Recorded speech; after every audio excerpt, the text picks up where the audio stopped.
आणि आपली दिशाभूल करण्यासाठी हे लोक आहे ना असं दुसऱ्याचं मास ठेवतात.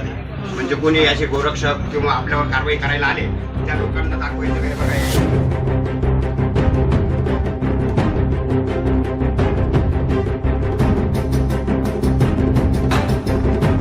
नाशिकच्या सातपूर परिसरातील कथित गोमांस विक्री प्रकरणानंतर आता केवळ संबंधित व्यावसायिकांवरच नव्हे तर प्रशासन आणि लोकप्रतिनिधीवरही प्रश्नचिन्ह उपस्थित केले जात आहे.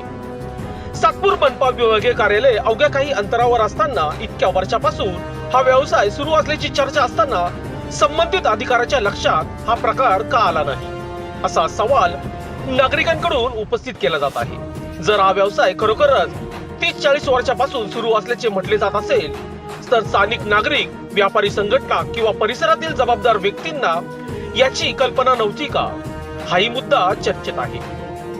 यापूर्वी या ठिकाणी कारवाई झाल्याची चर्चा आहे. मग परवाना, तपासणी, अन्न सुरक्षा नियम आणि स्थानिक स्वराज्य संस्थेच्या अटीचे पालन झाले होते का? नाशिक महानगरपालिकेने दिलेल्या परवानगीची छाननी होणार का याबाबत स्पष्टता अपेक्षित आहे. दरम्यान बजरंग दलच्या कार्यकर्त्यांनी आक्षेप घेतल्यानंतर हा विषय चर्चेत आला आणि व्यवसाय बंद करण्यासाठी पुढाकार घेतल्याचे सांगितले जात आहे. मात्र बाहेरून पुढाकार घेतल्यानंतर स्थानिक स्तरावर आंदोलनाची भूमिका घेण्यात आली. हा विरोधाभासही अनेकांच्या चर्चेचा विषय ठरत आहे.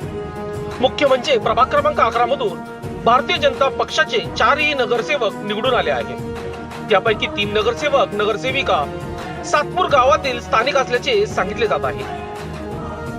मग इतक्या वर्षापासून सुरू असलेल्या या व्यवसायाबाबत त्यांना माहिती नव्हती का? त्यांनी कधी हरकती नोंदवल्या होत्या का? हा प्रश्नही उपस्थित केला जात आहे.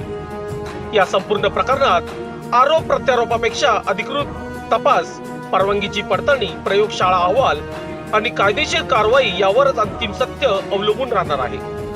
प्रशासनाने पारदर्शक चौकशी करून तथ्य जनतेसमोर मांडावी, तसेच कोणतीही अफवा पसरू नये यासाठी सर्वांनी संयम बाळगावा असे आवाहनही करण्यात येत आहे. लोकशास्त्र न्यूज साठी बंटी आढाव, सातपूर.